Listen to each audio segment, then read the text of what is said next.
Welcome back to episode number 40 of the Brew Bucks podcast. Episode 40, dude. We're over the hill finally. We're over the hill. Yeah. It's all downhill from here, right? Oh, yeah, That's how it works. Once you turn 40. That doesn't work that way, but we'll see. What's new with you?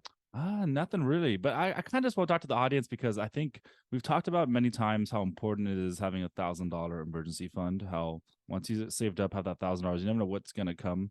Lately, I found that very important because when I moved out into a new house, I had to buy so much furniture and crap. Not really an emergency, but I had the extra cash, but I also realized like how much I was spending, that it felt good knowing I had that extra $1,000 emergency in case I did kind of drain my bank account buying furniture and all this stuff for my house. So just kind of a shout out. Make sure if you're out there saving, make sure you get that first 1,000 saved up because you never know when you're gonna need it. So You never know when you're going to run over a nail or a tire's going to blow or something along those lines. And obviously $1,000 is not much. The goal is to get up to 3 to 6 months eventually. But if you don't have any right now, $1,000 is a great place to start for sure. I think most things in life $1,000 can cover, hopefully, like at least car troubles and stuff like that. So. Yeah, a lot of those little things for sure. Well, glad you had that cushion, buddy. Yeah, I didn't really need it, but I just liked knowing it was there. So. Yeah, I dig it. What's our question of the day? Oh, our question of the day comes from Adam in California, and he goes, "Hey guys, my friend is trying to sell me life insurance. How do you guys feel about this?" Well, I guess I would first have to ask what type of life insurance. If he's trying to help you out with term life insurance and you don't have it in place already, awesome. And if he is trying to sell you whole life insurance, tell him to in a what's a polite way? Fuck off. Yeah, I was going for the PG way, but I would recommend going back to, I forget what episode number it is, but it's our episode all about insurance. And we do a deep dive into the different types of insurance. And whole life insurance really is a scam at the end of the day. They offer to pay you a cash value as an investment vehicle, but are investing in things that you could just invest in yourself, and they're taking a large chunk of the cut from you. So a lot of these funds like indexed universal life insurance are investing in index funds, which you could go do on your own and have it pay you, but instead they're taking a big chunk from commissions and fees and managing it and all that kind of stuff, right? So just get term life and invest the rest is always what I say. Yeah, I think that's great advice. And like you said, our episode, I don't remember which episode, I think it was the first 20. Excellent episode. We cover all the bases of different types of life insurance and everything. Yeah, definitely. So I'm excited for our guest today because I've been on the hunt for someone to just share their experience and their knowledge in the ATM space. I know we talked about it on a couple episodes ago, just about how kind of cool ATMs can be as a side hustle. And so we've got Thomas here today to do a deep dive for us into the different types, not the different types, but the different ways to make money through ATMs and how you can possibly get set up with your first ATM. So without further ado, let's bring in Thomas to share all about it. Thomas, what is up, man? Thank you for coming on the pod and hanging out with us. Yeah. Appreciate you having me. Yeah, definitely. Yeah, excited to meet you, Thomas, and excited to hear your story today. All about let's do it. The ATMs. Can't wait. So, Thomas, as you might know, we're going to start off each show by talking about what type of brew we will be sipping on. Whether it's a nice cup of coffee or an ice cold beer, there's something different about having a conversation with a drink in your hand. Our goal is to be able to provide some interviews and conversations with awesome guests while not taking ourselves too seriously and most importantly, having some fun along the way. So, do you prepare a joke today, Alec? Yeah, kind of. So essentially, I mean, did you hear about our friend that had his credit card stolen? I did not. Yeah, you probably wouldn't because the quickest spending less than his wife would. Oh God. Boom. Terrible. That was bad. Terrible, but I love it. All right, Nice. so on to the beer part. So today I'm drinking a beer from Brooklyn Brewing. I believe last week we also had a beer from Brooklyn Brewing. I might be mistaken. But this one's kind of more unique because I might be butchering how you say this word, but it uses ancient West African grain called yolele, something like that.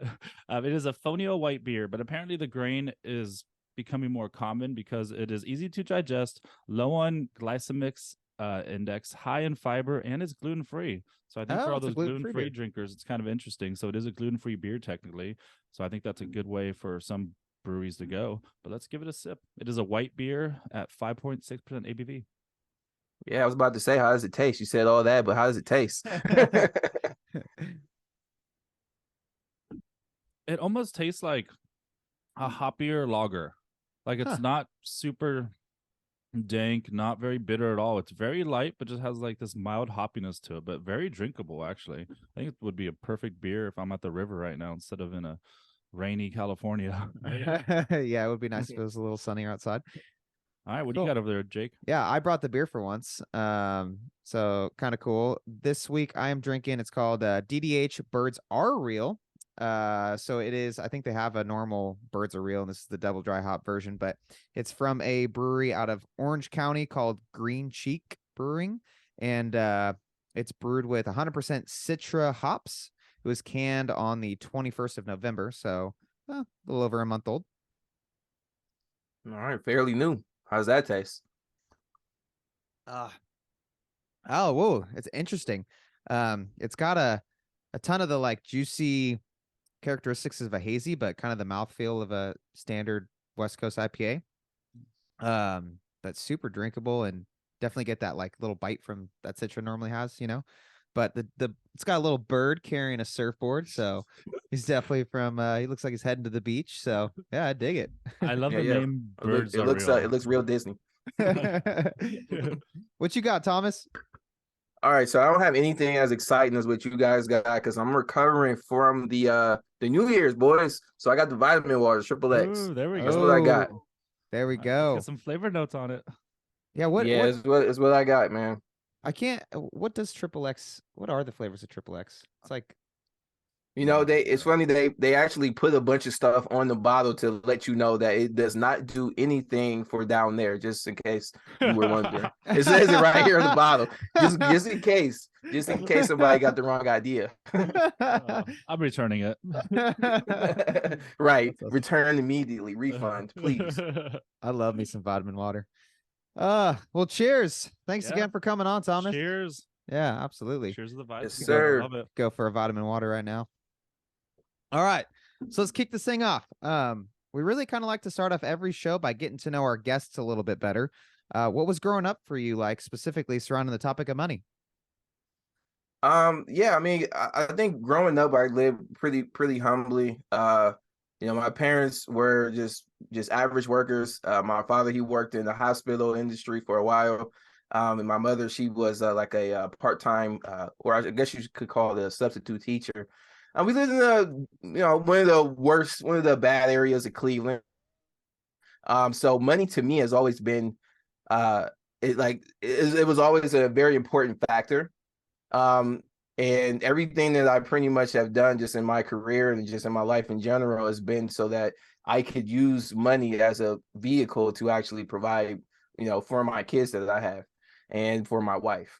That's pretty much always been my driving, it's my driving factor. But growing up though, it was pretty cool. I mean, I was one of those guys where I was always hitting up grandma for a couple of dollars here and there. And when I knew that when I grew up, I was like, hey, I want to be an engineer. So I was like, I want to be a computer engineer. So I was trying to figure out, okay, I have no money. How do I go to college? But yeah, it was pretty normal, pretty humble upbringing. Cool. Sounds like you got a strong why, which we talk about is so important. Did you ever have any like I guess entrepreneurial type experiences when you were younger? Any like lemonade stands or out there like I don't know, mowing lawns or Well, what's crazy is when I was a kid, I was anti-entrepreneur. I was never interested in being one. I was like, it looks like it's too much work. I was like, I just want to go get a paycheck. Because again, it was really more about, for me as a kid, not having any money. It was, how do I get money the quickest way, the easiest way without any real thinking? How could I do that? How could I get that quick money? So I'm like, going to work for a job. That's one of those things that you can do where you don't really need to think very much. Depending on the job, they pay you, what's coming every single, week or every 2 weeks. Because I used to do a lot of temporary jobs. So they would kind of put you on a contract for like 3 to 4 months and then fire you randomly. But it was good for me at the time because I didn't have any, I didn't have anybody to take care of. It was just me. So I know my past self would look at me now and say, what the heck are you doing, bro? Like we said we weren't doing this. You told us You told us you weren't doing this, and here you are. I love it.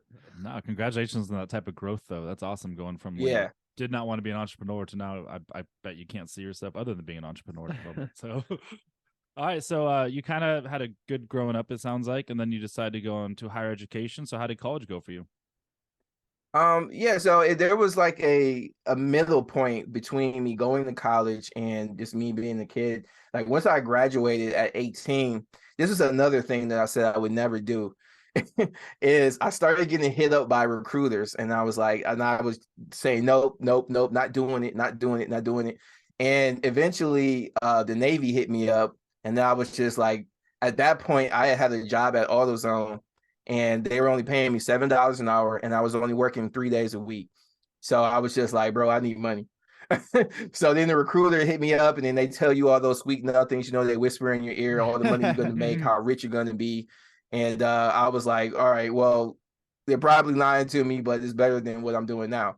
So at 18, I took the ASVAB test, did really well on it, and then they took forever to ship me off. So I'm sitting in the Navy office one day, and then the Air Force guy walks by, and then he came and he whispered even better sweet nothings in my ear. So I was just like, all right, cool. So I'm going to swap over to you guys. And, 10 years later, I spent 10 years in the Air Force. They trapped me in there. But it was a great experience. But one of the things that I wanted to do was, again, talking about vehicles, is I wanted to use the military as a vehicle so that I could actually pay for college.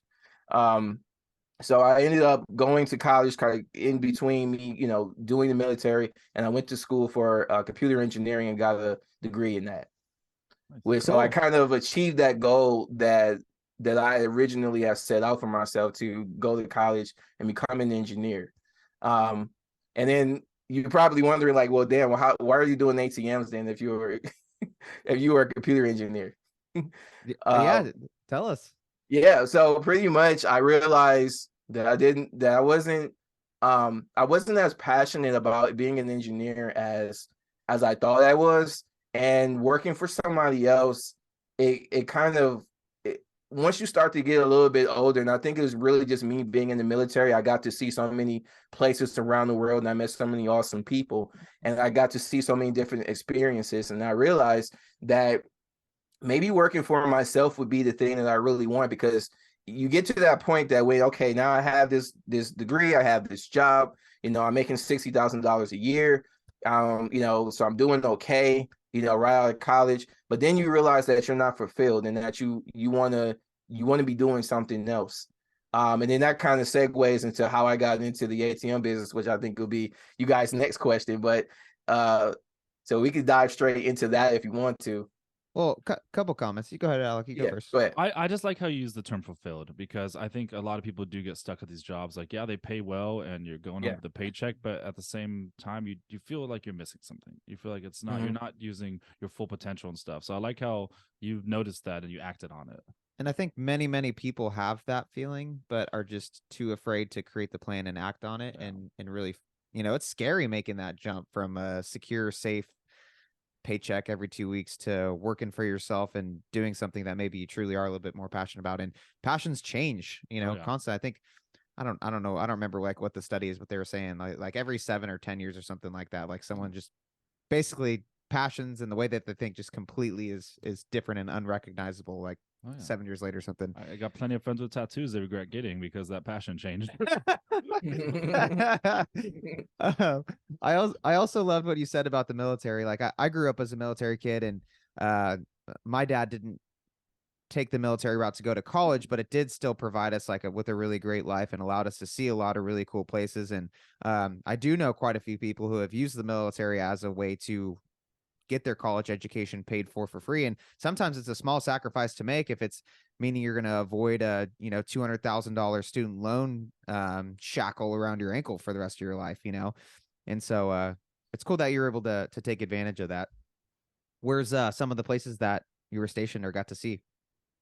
I went to, one of the places I went to was Hawaii. I've been to Italy. We've been all over the United States. The last tour that I did was in England, And I essentially went down there to just assist that particular Air Force base, because there's 2 Air Force bases down there in England, and one of them was actually shutting down. And then the other one is kind of like an area where people go to just hang out while they're being prepared to move to their next destination. So it's kind of like a hub where people just kind of go, they help out at this base for a little bit, and then they go to Italy or to, Korea or wherever they're going to go. So they were severely undermanned. So I had to go down there. And at the time, I was the staff sergeant, so I was the one in charge. So I had to take my team and go down there and just kind of help support the flight line down there. Cool. That's awesome, man. England, Italy, even the traveling that you get to do with military, it's another bonus. That's cool. Yeah. Sweet. Well, yeah, let's jump into our main topic of the day of the ATM business. Yeah. So I think most people think banks own ATMs, so I think this might be a shock to some people that it's not every ATM is owned by a bank. right. Exactly. So Totally. So when did you first hear about how lucrative owning an ATM could be? Yeah. And that's kind of what I was saying earlier, is like my journey has so much overlap in it that it's like I can literally start anywhere in my story and it all ends up the same, because I actually learned about the ATM business while I was in the Air Force. So as soon as I joined, my one of my supervisors, he was actually a guy from Ohio. He probably lives about an hour in the opposite direction of where I'm from. And he lives in a really small community. And because of that, he really knows all the bank tellers and all the different people there. And that was one of the ways that he kind of came across a conversation he had with some people, as he was growing up, that actually managed ATMs independently. And so that's how he got into it. And when you independently manage an ATM, you're called an independent ATM deployer. So he has been an IAD for many, many years. And he saw, he kind of saw what my goal was, like, hey, you're going to college. You're not really trying to be in the military for 50 years. That's not really your calling. If you want to become an entrepreneur, if that's something that you might be interested in, this is what I'm doing. And so he basically mentored me for the entire time that I was working under him. So by the time that I did go out, I still wanted to go and get that degree because I, was uncertain, but I was dabbling here and there. And I started setting ATMs up to actually help me pay for little expenses in college. So the two things kind of aligned at the same time, where I was building my ATM business and just, using that to pay my bills, rent, things like that, because I didn't have any other income coming in except for what the military provided me. And then also pursuing that degree that I wanted. So that way, when I got to that crossroads, when I was like, hey, do I actually want to be a regular blue collar worker, or do I want to be an entrepreneur? I had both paths available to me. Got it. That's cool. So how did it work like managing some of these ATMs from a distance? It works out pretty well. And a lot of the times what I always personally did was I would try to only put my ATMs in places where I could have somebody just remotely go and put cash into that ATM for me, because realistically that's the only thing that you're doing. Once you get all the other stuff out of the way, then all you're doing is just putting your cash in there once or twice a month, and then the rest of it just manages itself. Got it. Okay, cool. So let's take a step back. Where do you get your first ATM machine? How do you go about finding one?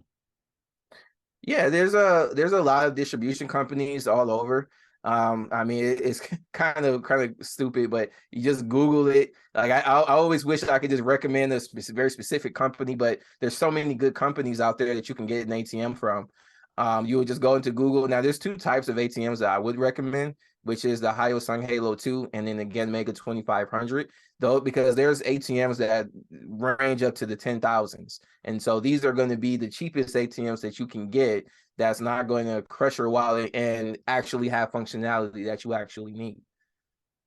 Gotcha. And do you always buy new ones, or did you ever go like find like a used one to use? Yeah, I mean, if you're first starting out and you can find a used one, then you could definitely go for it, as long as you're getting it from an actual distributor and not just some random guy.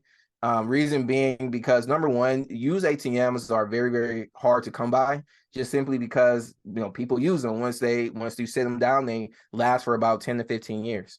So they're not going anywhere. So when people have them, they don't usually get rid of them. They just sell them to the next person when they sell that route. But I always recommend that a new person start with a brand new one, honestly.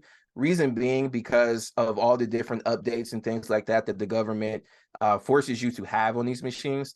You know, these new machines will already have those, and then you don't have to have the added effect of, well, now I'm new to this, but I also got to figure out what updates I need on this machine. Interesting. I didn't even think about that. Like, I'm assuming those old machines that never took the chip and then they all moved to chips or just stuff like that. Or Yeah, and that's called EMV compliance. So that's Europay, MasterCard, Visa. So those are the big dogs. They run everything in the financial sector.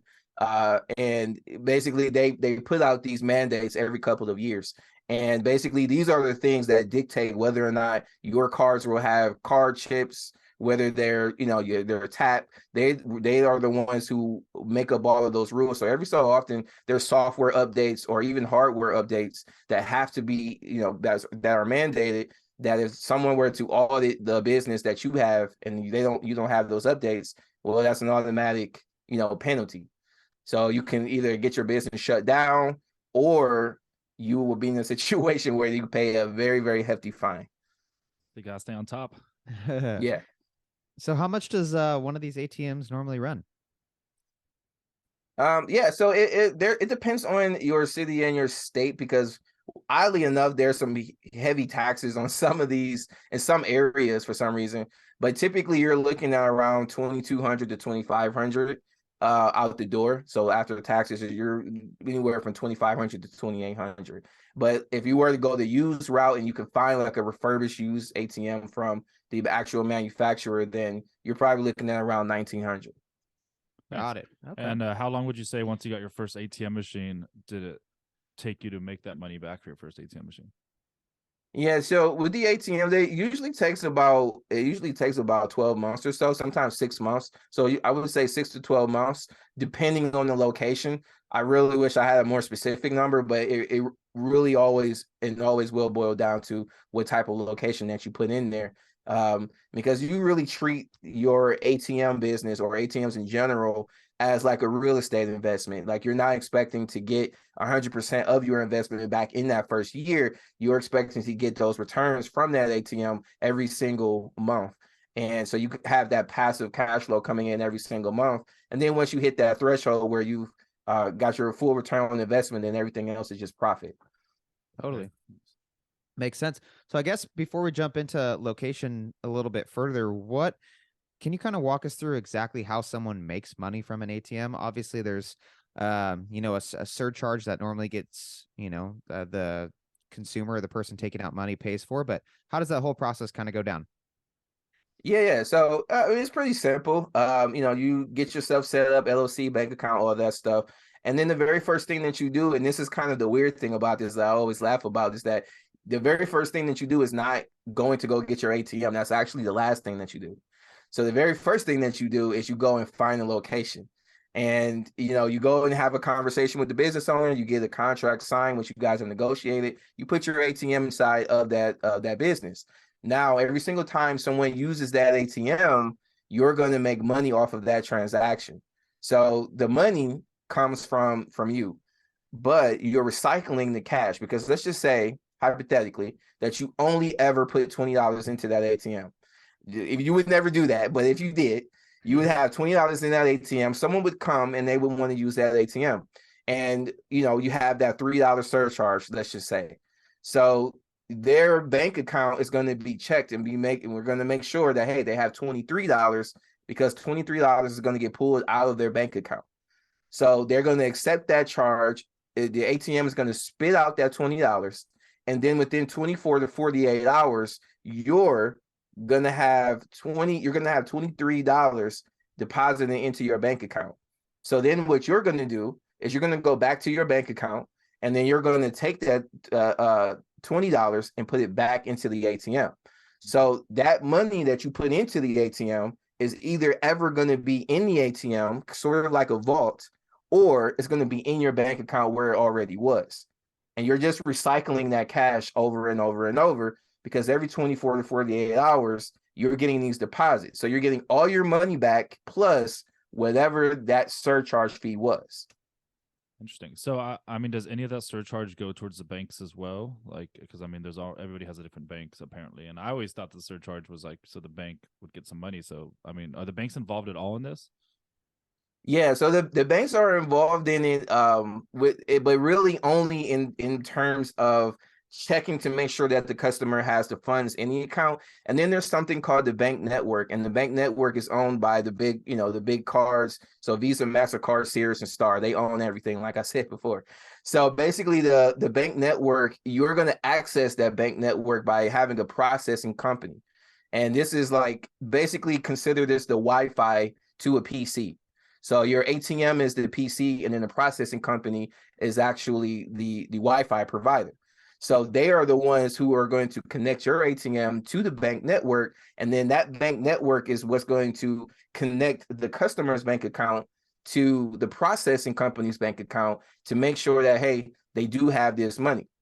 So the bank pays the processing company for the convenience of being able to have one of their customers use an ATM that does not belong to them. And literally every single ATM that you've ever used that hasn't been in like a Walmart or something like that is independently owned, and that process is constantly happening. So the great thing is that you personally do not have to pay the bank, because a lot of that stuff happens on the back end and you'll never see it. Okay. Interesting. So how much does it cost to have someone, I guess, what was it called? The Processing. yes. So how much does that normally cost for someone to use, like someone as a Yeah, processor? so it's kind of crazy, because there's two ways to go about it. You can do it where you use their wireless connection to the bank network, or you can use like your own router. But we always recommend that you go ahead and use their router, because what'll happen is if there's any slight lags in the internet that you're using, let's say you're using the internet at the location, then the whole ATM will have to get reset, because every time someone uses that ATM, it cycles through to make sure that everything is, that there's enough money in it and everything, all that stuff. Now the thing is, if you do use the processing company's wireless, then what you're going to have to do is pay like a wireless fee. So it's like, anywhere from $4.99 to $20 a month, for basically just like if you were to pay for wireless anywhere else. Okay. So now, other than that, you're not paying the processing company anything if they're a good company. Because there's a lot of companies that will say, hey, we want to get a portion of your surcharge. So let's say that your surcharge was $3. They might say, well, we're going to charge you 30 cents per transaction that you have. So for every $3 that you make, you're going to give us 30 cents. Now, there are companies that don't charge you anything, and you want to look for those companies, because the reality, and most people don't understand this, and just like what I was just mentioning, is that the banks pay the processing company on the back end. So they make money every time you make money, but they just don't make it off of you. So if they get extra money from you, then it's just extra money in their pocket that they never needed. They're double dipping. Is there any way to say deny those cards that might take that extra 30 cents off your $3 surcharge or anything? Can you like put settings in your ATM for that? So this wouldn't actually happen on the ATM. This actually would happen on the back end of the processing company. And what happens is there's no particular type of card that would warrant this. This is basically going to be in your processing agreement that you would have with that processing company. So they would tell you up front, like, listen, for every $3 that you make, it's going to be 30 cents that you're going to give to us. The processing company, they're the ones that collect all of the money within a 24 to 48 hour period. So let's just say that you had 20 transactions in one day. All of that money within a 24 to 48 hour period goes to the processing company. And what they typically do is they split that money up. So they'll take typically you would want to have two separate accounts, one to collect the money that's going to go back into the ATM, and then the other account is going to be an account that you would use to only hold your profit. That way you're not having to continuously go to the bank to withdraw profit and your cash that you're putting into the ATM. So your processing company splits this money up and puts it into its designated accounts. And if you've already agreed to pay them that 30 cents per transaction, they're going to take that off the top. Got it. I can only imagine how difficult it would be having one bank account for all of that. You're just merging it all, trying to keep track. Yeah, and it really is a big problem with banks when people do that. Not really so much when you're first starting out, more so when you get to my level. I mean, I manage over 50 of these ATMs, so I have multiple accounts. So every couple of ATMs that I would get or that I manage, I have a separate, I separate all of these accounts. Reason being, because when you get to a certain amount of money flowing through an account, and we have so many different transactions and deposits and withdrawals every single day, that the IRS gets involved, and they're kind of like, "Hey, what's going on here? What's going on in there? Why is this account have so many little transactions every single day? There's something sketchy going on here. Tell us what's going on." And then the bank, they freak out, and then they get to standing on you like, "Hey, you got to figure this out, or we're going to shut your account down." So you want to mitigate that risk from the beginning and really get into the practice of, okay, I need to make sure that if I got more than $20,000 flowing through this account every single month, that I start to separate these before the IRS gets involved and the bank gets squirrely.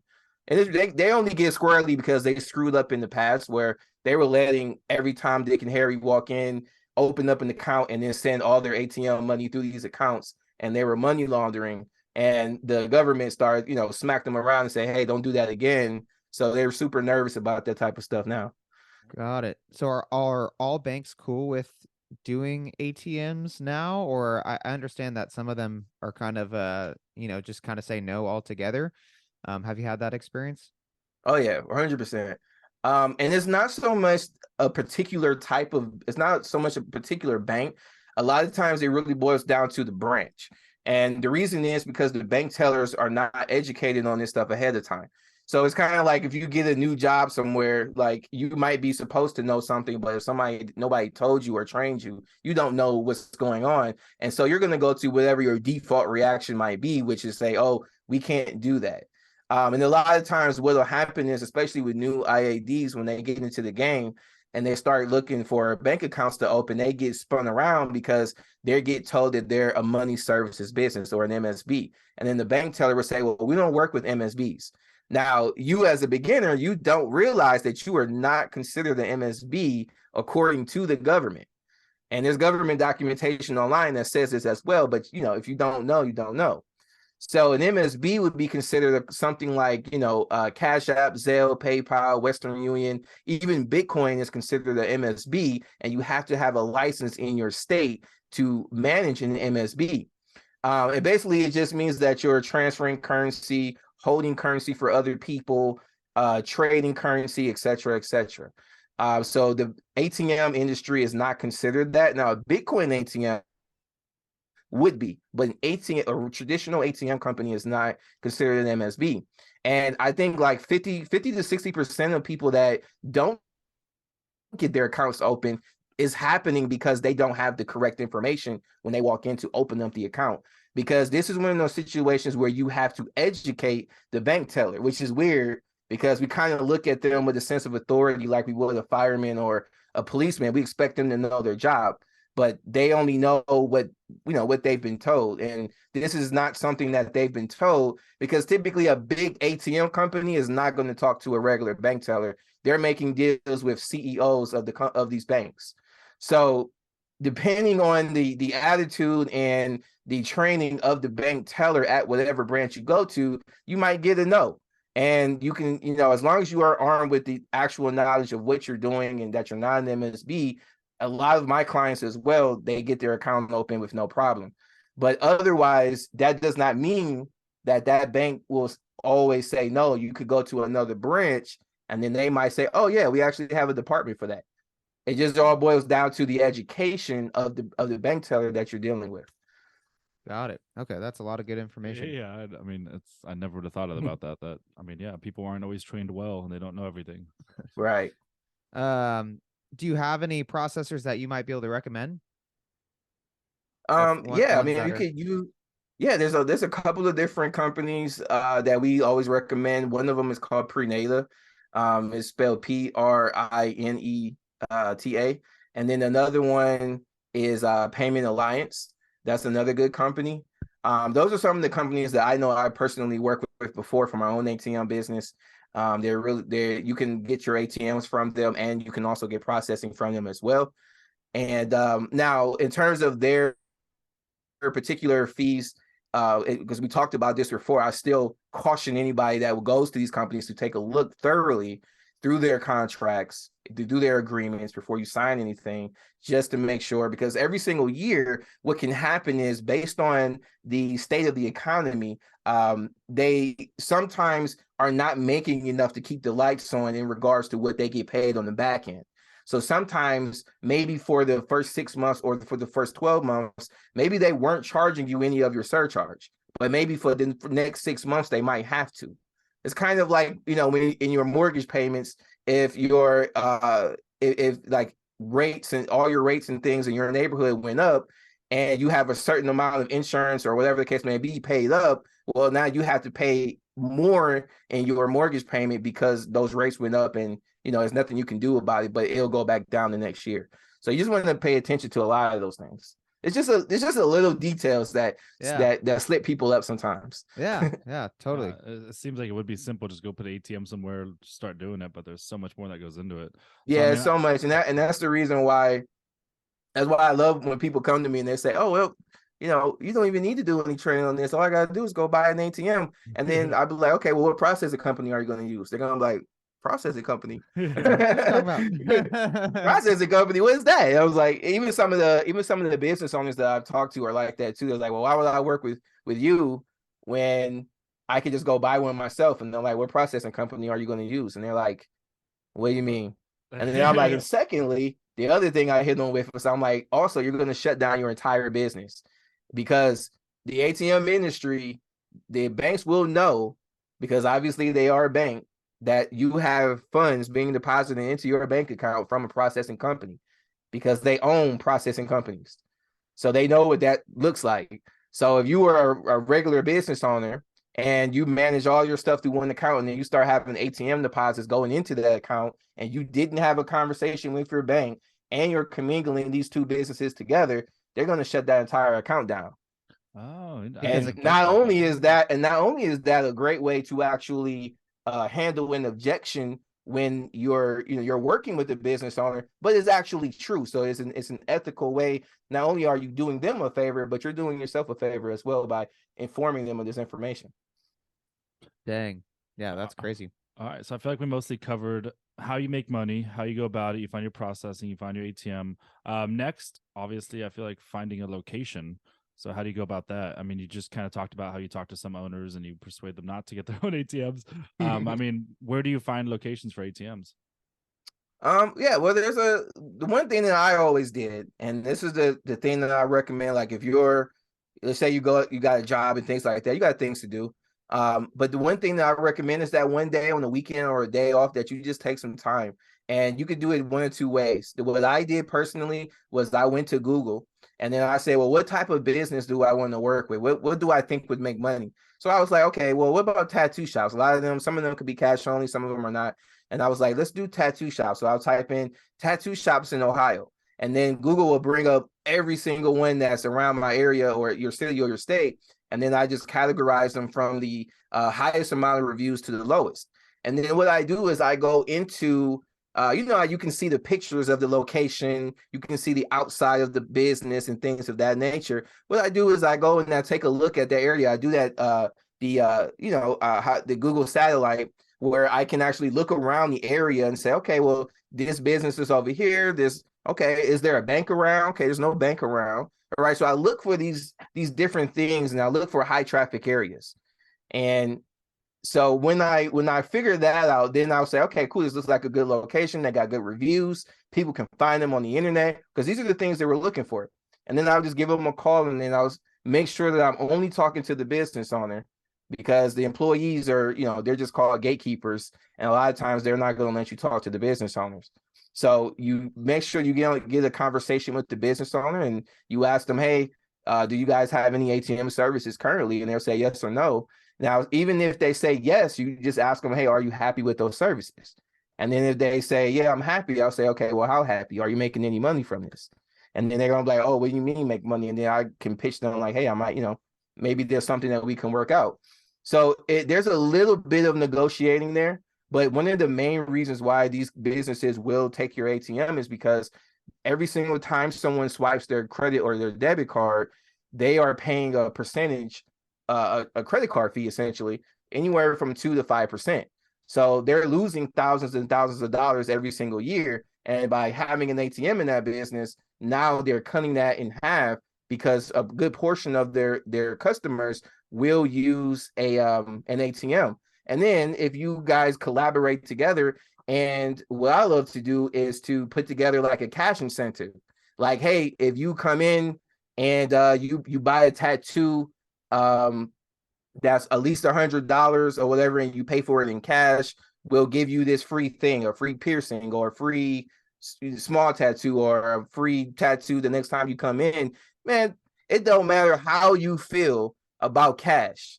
If you tell me that you're going to give me a free thing, even if it's a free drink and there's an ATM right in front of me, I'm going to use it. And it only benefits the business owner. And of course it benefits me, but it benefits the business owner because they're saving money on credit card fees.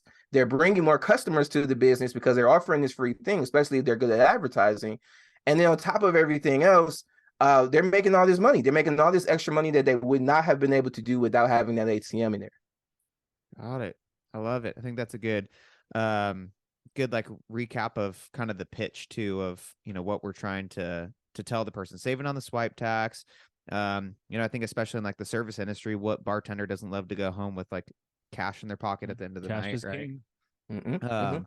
So I think those are any other like last minute, things that you pitch to the business owner on like benefits of owning an ATM. Yeah, I mean, there's depending. It really can sometimes be very specific to the situation. Like, for example, if you were talking to a dispensary, I mean, a lot of us we know marijuana is not legal in every single state in regards to practical use. It's just statewide. But banks are a big federal conglomerate. And they don't like to mess around with these dispensaries. So they tell these dispensaries, listen, we will take your cash. You can put cash in these accounts, but we will not let you swipe any cards with us because you're not federally regulated, and because of that, they have it in their head that there's a chargeback risk or a fraud risk or something like that. So I would go to these guys and I say, hey, I kind of know the situation. What are you guys doing now in terms of like, how are you handling this? And then they're like, oh well, we just we just put our cash in the vault or something like that. Some people will tell me, and some people won't. But if they tell me, like, oh, we're just putting our cash, I'm like, well, okay, well, what if we put an ATM in here? How would you feel about that? I'm like, oh, we don't have time. I'm like, I'll handle everything for you. You won't even have to touch it. You would never have to touch this ATM, and I can promise you one thing: this ATM is going to always be filled every single time. And then they're like, okay, I'll give you a shot. I mean, one of the dispensaries that me and my brother were managing, we were pulling in like $2,000-3,000 a month just from that one ATM, because dispensaries are a very, very high cash industry. Same thing with strip clubs, very similar. Man, yeah, so, we have an ATM or a dispensary on every corner here in NorCal, California. It seems like yes. I mean, I've tried to do some cold calling and things to a couple of them, and it sounds like almost all of them already have an ATM in them. Do you have any, techniques or strategies for, if you're trying to get one in one of these dispensaries and they already got one, like maybe some ways to sweeten the pot and get your ATM in there instead? Yeah. I mean, the number one way to always sweeten the pot is to, see where they're at with what they have now, because sometimes if they don't already own, if they own the ATM themselves, then it will be a little bit of a hard sell unless they're looking to have someone else put that money in the ATM for them and free up their cash flow. However, they are not making all the money on that anymore because now you're getting some of that money. You're getting the majority of that money. But if they're in a situation, because there's a lot of companies that are kind of shady where they actually charge the business owner for the convenience of having the ATM in their business. So you got to ask these questions. Just because you see an ATM or just because they say they have one, you will not know what is the situation with that ATM until you ask. So a lot of times I'll say, hey, are you getting paid from this ATM? Is the ATM, does it always have money in it? Because sometimes I'll speak to a dispensary and they'll say, yeah, we got a guy, but he can't seem to keep up. You know, we probably run through X amount per month. And once we have a Friday, you know, a Friday night, Saturday night, you're probably going to do double or triple the numbers. And then they come to me and they'll say, well, on Friday and Saturday, we're having trouble with this guy because he just can't keep up. He doesn't have enough of his own money to put into the ATM to keep this going. And then, you know, that's where you're in. And especially if they're being charged by one of these big companies a convenience fee. Sometimes these guys are paying like $20 a month. Even to pay $20 a month for them to put in the ATM of your business and you're paying for it, it would make sense if there weren't people like me out there that's like, hey, I'll do everything for you. And I might slide you a little bit of, you know, of the profit on the back end, you know, if things do well. But when it really comes to dispensaries, though, the number one thing is to be on top of them as they appear, because a dispensary and a strip club, for example, are two industries where the top of mind is always going to be an ATM because they already know the situation. The dispensary owner already understands that banks don't like them. So they already understand that. So first thing that they do is seek out an ATM. So what I recommend doing is potentially going into your I think City Hall for some places. I did a video on this a while back, like a few years ago too. Like you go to City Hall and just check the list of all of the new businesses that are opening soon, because this is public record. And then just make a list of all of these new businesses, these new dispensaries that are potentially about to be legalized and ready to go. And then just start sending emails and having calls. They're going to be like, oh yeah, you read my mind. I actually was thinking about this, because these are two industries that you already know that there's already a top of mind about ATMs. Got it. That makes sense. Are you generally starting with, hey, you know, when you're making these negotiations, hey, I'll give you a you know, a cut of the pie, like a part of the surcharge, or is that kind of, you know, something that you really only use as a tactic if you need to? Yeah. So you basically just you kind of keep that in your back pocket. Okay. You want to keep that in your back pocket to start, because a lot of times too, especially when dispensaries, like a dispensary will hit me up and say, listen, I don't even want any other money. I just want the ATM and I need it now. And I'm like, I got you. Yeah. I got you. But it doesn't always go that way though, because a lot of business owners, you know, the thing is, you know, even if they want the ATM, and even though there's the benefit of them saving all of this money, they still want to see something tangible. So you'll get those business owners that are like, well, it's my business and, you know, this and that. And it's like, well, you know, I'm still providing you a service. It's, you know, you wouldn't charge your plumber to come fix your toilet. Like it's a service, but you know, you still want to understand where they're coming from and meet them where they're at. So I never pitch it at first. I originally just pitched the benefits, like, hey, you're going to bring more business. You're going to bring more customers to your business, especially if you pre-frame your cash incentive the right way, and I'll work with you with that. And then also you're going to be saving thousands and thousands of dollars on you know, on credit card fees. Because if you think about it, like if you were a convenience store and then there's a barbershop across the street, a lot of the barbershops, especially here in Ohio, are cash only. And a lot of them, you know, they don't have ATMs generally. So they're going to send their customer to you and they're going to use your ATM and they're going to potentially buy something in it. They're going to say, oh, let me just get something to drink on my way back across the street. You know, so you're getting more customers because now there's a reason for these people to cross the street to get to you. And that's the way that I pre-frame that to them. But if they still kind of push and they're like, well, that's all and dandy, I need something tangible, then I typically start at like 50 cents. I usually try not to give any business owner more than 30% of the profit, unless they do either up to a certain threshold, like they're doing a huge amount of transactions, or I can do a 50-50 split if they're willing to put their own money into the ATM, and then I just kind of let them know what's going on. Because just kind of a side note, you have an app on your phone that I like to call your back office, and then that app, what that does is it monitors every single thing that your ATM is doing in real time. So it'll let you know how much money is in the ATM. You can set alerts for it. You'll always know when there's a new transaction. And they didn't even have this when I first started. So, you know, you guys are spoiled now if you start this now. You had to make an Excel sheet and keep track and Yeah. You had to, Yeah. you had to, but now you can just have alerts onto your phone.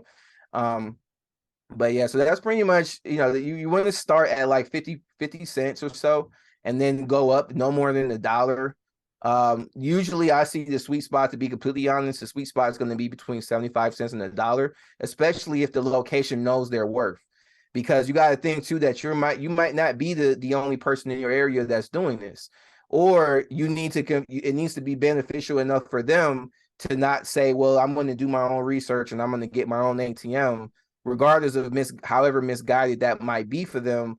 You still lose out on that deal. So it's like, and and the only reason you ever approached the location was because you knew it would be a potential good location. So, as long as you're going into businesses that have a good high potential to be profitable, then it's not going to even matter if you have to give them $1 or so anyway, because you're still going to make a good couple $100, a couple $1,000 a month.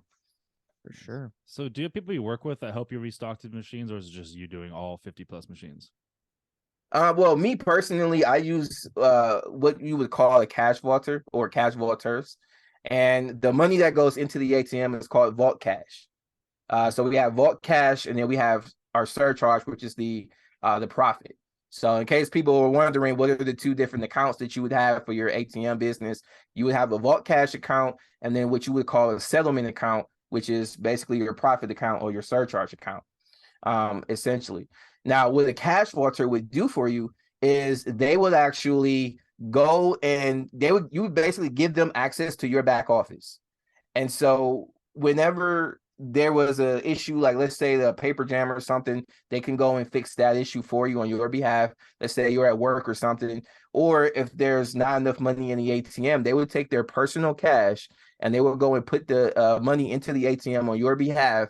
And then they will be the ones that are going to go back to their bank account, collect all the money, put it back.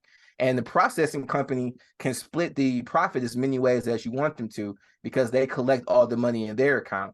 So you would be in a situation where you could be across the country and you're getting deposits in your account every 24 to 48 hours, just while they're doing everything for you. The only downside to it is that you have to share some of the money with them. Yeah. So if you have a $3 surcharge, you're more than likely going to give them between 75 cents to $1 of that $3, and then you're going to get $2 or $1 depending on what your negotiations might be with that business owner. Gotcha. Okay.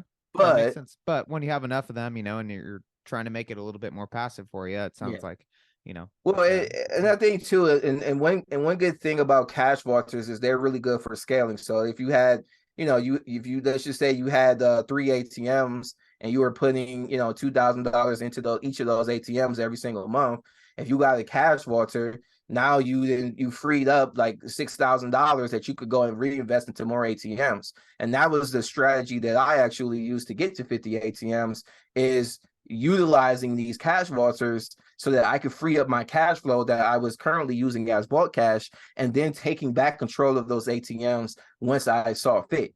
Now, alternatively, too, and one of the things I definitely recommend is, instead of trying to find a person to vault cash for you, like an actual company, you can use just anybody that you know. I mean, you can use a friend or a family member. I know I always had my wife. My wife was a stay-at-home mom, and even when she was working, if I was off doing something with the military, she would go and fill the ATM for me, because you're only going to fill that machine once or twice a month anyway.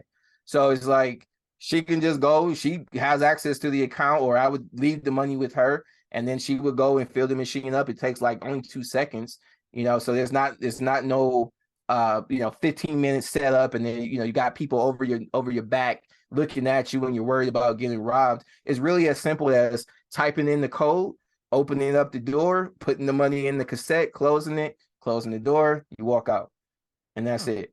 Nice. So by using other people leveraging other people and leveraging other people's time, you can negotiate whatever deal that you want to negotiate with them, because at the end of the day, they don't know what a cash vaulter is. So you're not going to pay them $1 per transaction. You might say, listen, I'll throw you $20. You know, everybody got everybody has that uncle that's willing to do whatever for some cigarettes. You know what I mean? So it's like you might have your Uncle Joe. Hey Joe, listen, I'm gonna buy you cigarettes for the whole month. I'm going out of town. I need you to put this money in this ATM for me. Obviously, make sure you trust them. Obviously, but as long as you can trust them, then you can leave them the money, and then they can put that stuff. They can put the money in there for you. And you know, a lot of people don't want to do that, but trust me, like I've done that so many times, and I've saved so much money, and I didn't have to, use cash vouchers the entire time.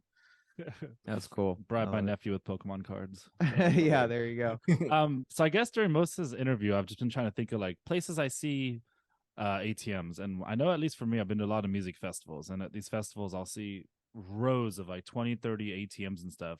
Are you somebody that maybe just has ATMs on hand that like a concert comes to town, you roll them out, or is this some other company they just go around the country and bring ATMs to music festivals? Yeah, so when it comes to like music festivals, depending on like if it's like a Rolling Loud or something like that, a lot of times they have sponsors and things like that. There's big ATM companies that they're sponsored by, but ultimately it's called a mobile ATM, and anybody can actually go and rent one out. So let's just say you had a festival in your area, for example. You would go to find a company that has mobile ATMs for rent, and they usually come in a trailer. Sometimes they come in a trailer and they have like all the security and stuff around it. And you can just rent that out for a couple of days or for the length of time of the festival. And finding one of those festivals is exactly the same as finding a location. You figure out where the festival is going to be. You have negotiations with that owner of that event, and then you will go and rent the mobile ATM after that. But yeah, so there are, like I said, there are big festivals. They will already be sponsored, but the smaller festivals that are just in your city and state, you can just go rent a mobile ATM. It doesn't cost that much more than, not that much more. It really depends on the company and what equipment you're getting with it, but it doesn't cost that much more than getting a regular one.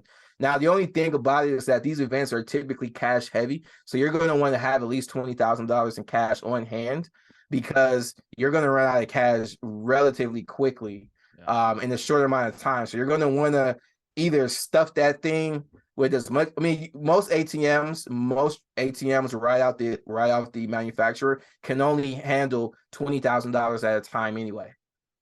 Got it. So that money is going to be in that ATM, but you're going to want to have another $20,000 because that money's going to flow through. Depending on the size of the ATM, you're going to want to be very close by. But they are very, very profitable once you kind of get the swing of things. Okay, interesting. Yeah, I mean, because most festivals are cash only, and I know by the third day, all of those ATMs are all out of money. So that means they're just rolling in with the dough. Yeah, right. And that's the reason why. When you go there, you see so many of them, because each one of those things probably has $20,000 in there. Yeah. And whoever is the owner of those companies, I would imagine if it's 20, 30, 40, it's definitely because the company has some sort of contract with one of the big ATM companies. It definitely wouldn't be from somebody like me, because if you came to me and say, "Hey, can you have 50 trailers with 50 ATMs here tomorrow?" I'm gonna be like, "I can't do that, bro. I can't do that, bro. I'm sorry. I really wish I could. I can't do that. Even where I'm at my level, that's a little too rich for my taste." Cool, man. Well, I think this has been super informative. I guess, one last question before our lightning round. What are some of the ways that you are helping people get started in the ATM business? Yeah, I mean, we actually have two different ways. One way is I love to give away free information to people, because this is not an industry that a lot of people know about. Everybody knows about Amazon. Everybody knows about crypto and all that stuff like that. And then also too, I love educating people, because people think that cash is on the way out, but I know that it's not. And so I definitely encourage people to go check me out, on YouTube, because I have lots and lots of training. There's 145 videos there right now. And I've been over the course of 4 or 5 years, and we just did an actual hour-long free training on exactly how to start your ATM business from start to finish. We even show you how to create your LLC for this. So we don't hold anything back. We show exactly what you need to do, because I want people to be educated, because if you do decide that you want help, then we have a company, and it's called the ATM Freedom University. And what we do is we actually kind of automate the entire process. So we will be the ones that will help you set the LLC up. We will find the locations for you within about 40 miles of where you live at. We're going to do the negotiations with the business owners for you. We're going to deliver the ATM for you. We're going to have a technician bolt it down. They're going to program it for you, and then they're going to show you in person how to use it. That way you understand how this all works. Now, what we do then is, let's just say the location doesn't make you any money. It's not doing anything, because you don't know how a person advertises. You don't know what they do in their business. And the business owner would never tell you that. So we like to make sure that our customers are still profitable regardless. So if within 2 to 3 months of checking out a location, if it's not up to our standards, we'll replace that location at no cost. And we'll continue to do that until the client is happy. But before we allow anybody into this program, I want every single person to be educated on how it works, so that you can have the opportunity to do it yourself. I don't ever want to be that guy that's taking advantage of someone, like, I'm holding all the information. You have to come work with my automation company. I want you to make your own decisions and go and try it for yourself. And if you feel like, hey, I want some help and I want the whole thing automated for me, then you can come to the ATM Freedom University. And we can help you out there as well. So we got free ways and we have our pay way. Cool. That's awesome, man. Yeah, I love having a good balance of being able to, help educate people, but also being there to be, some people just want a coach and want someone to be there side by side and help them through the whole process. And so it's cool that you're offering both of those. So I dig it. Yeah. Ready for our lightning round? Yeah, I think you're ready for our lightning round as well. Let's do it. All right. First question. What is your favorite beer or beverage? Ooh, that's a good one. I'm just gonna have to say, man, being in the military, we drink a lot of. Some people are gonna frown when I say this, but a lot of Yingling, a lot of Bud Light, and a lot of Coors. Those are that's like the top three in the military. There you go. Because no matter where you go, it's there. I've never had Yingling or whatever. Yeah. Yeah. I mean, I think Yingling is one of the most popular brewers in the world. No, I know it is. I've just never had it. It's not in our area really. Yeah. That much, so. Yeah. It's good. I mean, I thought it was funny because it was one of my first beers that I ever had, because being 18 in the military, they're like, hey, listen, you old enough to serve in the military, you're old enough to drink this beer. And I said, yes, sir. Yes, sir. You don't got to tell me twice. All these 18-year-olds now applying to the army because they can drink. Yeah. That's what you got to do, man. That's what you got to do. That's the loophole. I love it. What's your favorite book? Oh, my favorite book. The one book that I've actually read twice, and I never thought I would read a book twice because I'm not a big reader. I like visual stuff. Is one of the books that Napoleon Hill had wrote. Think Rich and Think and Grow Rich. What is it called? Think and Grow Rich. Yeah, Think and Grow Rich. I'm sitting there thinking of this 50 Cent song. What is the name? Or that movie? It was like Get Rich or Die Trying. Oh yeah. I was thinking of that for some reason. But yeah, I really enjoyed that book. Not so much like of what he was portraying, because there's a whole controversy there. It's just really the mindset of the way that somebody that starts from nothing and builds something incredible. Because I really kind of resonate with that, because I feel like that was my situation as well. So to kind of hear someone else kind of speak on that, and then kind of talk about building that camaraderie and bringing people together and being like, hey, bring together some of the smartest people and have this mastermind. I kind of take that into when I'm teaching people on YouTube and things of that nature. I'm building my own community of people that are just as smart, if not smarter than me. And, together, we'll be able to educate more people, and then we can make this into a whole big movement that, hey, you don't have to do Amazon. You don't have to do all that crazy stuff. You don't have to get scammed on these Amazon automation companies. You can actually start something tangible and legitimate that not many people know about. Yeah, Totally. That's awesome, man. All right. What is your favorite place you have visited or place you want to visit next? Well, my favorite place that I've ever visited was Italy. But one of the places that I really would like to go to is Japan. That's one of the places I didn't get the opportunity to go to at the time. Because I just love the Asian culture. I think it's so unique in comparison to a lot of the stuff that we have over here, especially their vending machines. It's like you can literally find anything that you want in some of these vending machines. So there's a couple of places down in Japan that I want to visit one day. Yeah, Japan's top of my list too, especially going somewhere for a week and eating sushi all week. I can't beat that. All right. This is your question now. Wow, Alex. I know, I'm just on it. Just firing them off. All right. So our last question, a little bit of a loaded one. What does retirement look like / mean to you? Yeah, well, for me, I think what it looks like to me, for me personally, I feel like I'm 32 now, so I mean, I would imagine, I'm thinking personally, I think by 35, I really would love to be getting ready to head towards that, that milestone. If not at 35, like at least before I'm 40. That way I can just enjoy, the things that I got going on. Because right now I'm doing very, very well enough to be able to spend time with my kids. I have 6 kids. I'm married, so I got other things to do. So I'm trying to, put myself in a situation where I can spend more time with them, watch them grow, and then also make sure that they can do whatever they want to do, go to college and things of that nature.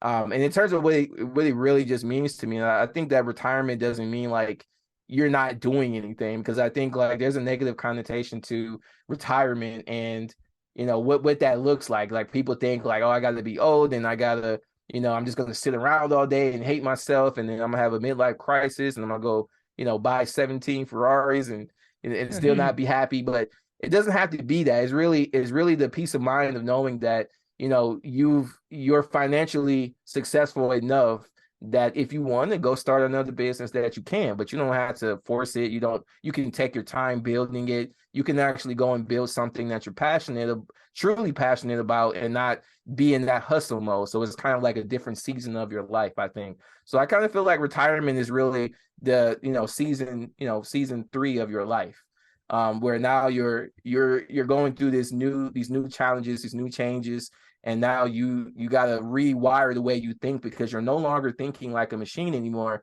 Now you get to really just sit down and think like a human being and be like, okay, well, what do I want to do today? What do I want to do? Not what does my clients want, or what does the government want, or you get to do what you want to do. That's a great way of looking at it. I don't think anyone's ever compared it to different seasons, but I think that's a really good analogy. So, and usually most shows are great till season 3, and then season 4 they either keep going great or they jump the shark. So we'll jump from there. Just kidding. Oh my gosh. Yeah. You just keep going through seasons until you get canceled. Yeah, there you go. Yeah. Sad as it is. Yeah, pretty much. Cool. Well, I guess one more time for the audience at home, where can they find you? Yeah, you guys can just go into YouTube, just type in Thomas Berkeley. You'll find me. Like I say, there's 145 videos there, and just start there. There's links in each one of my videos to join my free Facebook group as well. So if you're already on Facebook, you can go into Facebook, and then you can just type in the ATM Freedom University, and there will be 2 groups that will pop up. One is our private group for our clients, but then there's a free group that has 7,000 people in it. And every single week I go live inside the group. And I'm actually going to be going live inside the group today in about an hour. And I talk about things that new IEDs should look out for. So today we're talking about objection handling. So we're talking about the top 3 objection handling skills that you need to have to close your first deal. We're always dropping, new content, free trainings, and just doing everything that we can and just educate as many people as possible. And then also too, it also acts as a hub. So hey, if you want to, because I answer the questions personally in the group, which is why I really love it. It's kind of like having a separate YouTube channel, except I can actually communicate with everybody at the same time. Like I don't have to go into the comment section. I can actually be live. It's not you don't have to do as much as you have to do on YouTube. Yeah, cool. That's awesome, man. I'll definitely have to join. Oh yeah, 100%. Yeah, it's a party in there. Yeah. Ooh. Heck yeah. A lot of people asking questions. It's And what's really crazy is the group grew to 7,000 people in only about a year. Wow. So it really took off. Like I wasn't sure of the whole Facebook. I've always been a big YouTube guy. I've always been on YouTube. Then we put the Facebook group together. I didn't know how it was going to go, but people really resonated with it, and they liked the fact that I am the one personally answering the questions. Like, yeah, I'm the CEO of the ATM Freedom University, but I also think too, like I'm the guy that you are. If you were to come and work with us, you're working with my company, so you should be able to communicate with me on some level. Obviously, I can't hop on a phone call and say, "Hey, what'd you eat today? Did you eat?" I can't do all of that, but what I can do is answer your questions about the ATM industry and go live and try to support you guys as much as possible. And encourage you to continue your journey because it gets hard. And people quit. And then there's times when people quit when they think that they should, but then I want to be there to tell you, like, no, this is completely normal. Don't quit. And that's always been my goal. And I pretty much pulled it from being in the military. I love the leadership aspect of it and just leading a group of people to a very specific goal. And that hasn't changed. So having all these communities is very important to me. Definitely. Well, shout out to your teaching skills. They sound great. Yeah, for sure. Well, right on, Thomas. Thank you again for coming on, man. We've really enjoyed hanging out with you. I know I've learned a ton, and I'm excited to share all this with our audience. Thanks again. Yeah, 100%, man. I appreciate you guys having me on it. It's always nice to meet some new people that's interested in the ATM industry. So hopefully people I just recommend that, regardless of how you feel about it, give it a chance. Everybody's like, what about crypto taking over the world? I was like, bro, it was like a $4 billion of crypto was stolen. We just had FTX fall apart. I don't think crypto is getting regulated anytime soon. But I just tell people just hold your hesitation until you look more into it, until you watch a couple of my videos and just learn about how this works and why it works. And I think you'll be super surprised as to what you learn. Absolutely. Definitely. Go check out Thomas's videos. You won't regret it. All right. Thanks, buddy. Take care. All right. Appreciate you guys. All right, Jake. So what'd you think of Thomas today? Yeah. Thomas was awesome. Like I said, been wanting to learn more about the ATM space for quite some time. And I can just tell that Thomas is packed full of knowledge and has been studying this for a really, really long time.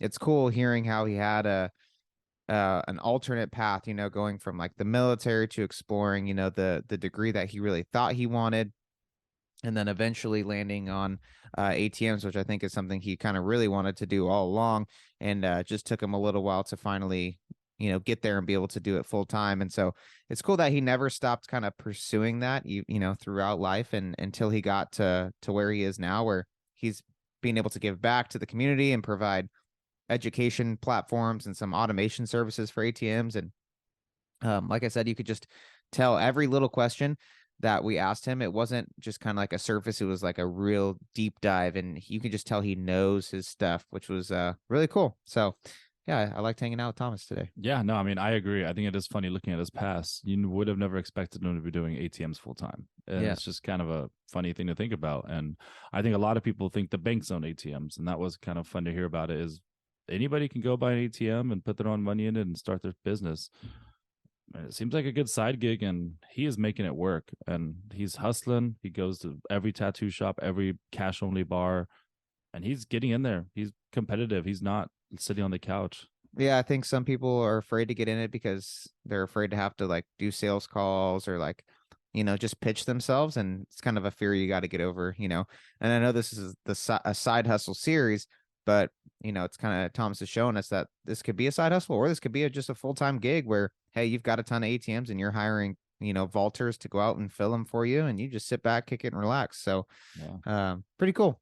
Yeah, good stuff. Hey, I'm about to go on Craigslist, find a used ATM machine. No, don't buy used, buy new. That's right. We learned that.